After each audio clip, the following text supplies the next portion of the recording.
Well, look, I am a 54-year-old woman who's been doing this for my entire life. I've been performing and come from a family of performers, and it's in my blood, and I am genuine. Like I'm not particularly good at spinning a whole wonderful, glossy, sparkly story around myself. I'm just gonna be me, and I hope that's enough.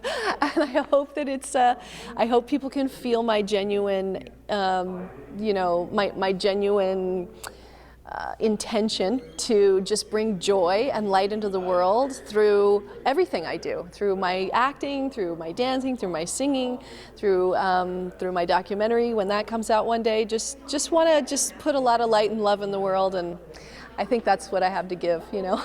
It would be so beautiful if I felt like I inspired, women in their 50s to challenge themselves and to get out there and move their bodies. It's so good for us to move our bodies. It's good for our health. It's good for our spiritual health and our mental health and our physical health and our romantic health and our sex life. And it's just beautiful to move. It's very important. And people do stop moving. They stop twisting and they stop. It's interesting. You just get more and more comfortable and. More and more, a little more tired. You gotta, and it's hard. It's hard to have a reason to push that hard and get sore neck muscles. Wow, I've only had 4 or 5 rehearsals, and my neck is it's just really, because in ballroom, you're always out here, and you're just sort of always, so it's just this over and over again, it's just, whoo, I got some new neck muscles. Maybe it'll keep my neck young and beautiful for many, many years. Yeah, I've been singing all my life and dancing since I was 5 and, acting since I was 6 professionally. And so it definitely is a place for me where I feel at home and I exist well on stage. I love that interaction, that play between an audience. I love the feeling of that energy, of that instant gratification of feeling what they're seeing, like through their eyes and sort of like coming through me out to them, back to me again. It's just such a beautiful thing. It makes me like emotional, actually. It's such a beautiful thing. But it's also very nerve-wracking. So I'm determined. And I'm a hard worker, and I definitely don't want to embarrass myself. I want to get out there and do my best. I want to feel good about what I've done. I want to walk away and go, you know what?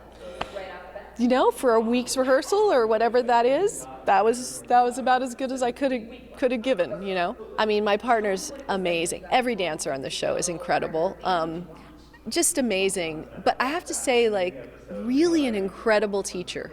I've had some really tough dance teachers in my life, and he's got so much patience and warmth, and I think he can feel that I'm a hard worker. I'm not just kind of coming in and going like, yeah, whatever.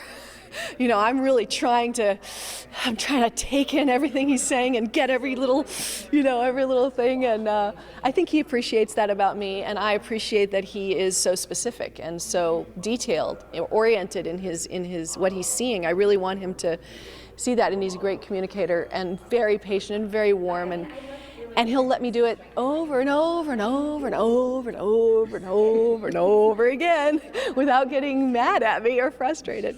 I've been working on a documentary for the last 4 years, and so I feel like I'm in the documentary and I directed it, so I feel like maybe something about Dancing with the Stars is going to help people see Melora, because in the documentary I'm Melora. I'm not one of my characters. I think most people know me as my characters, and it's a very different thing when you're just genuinely being you.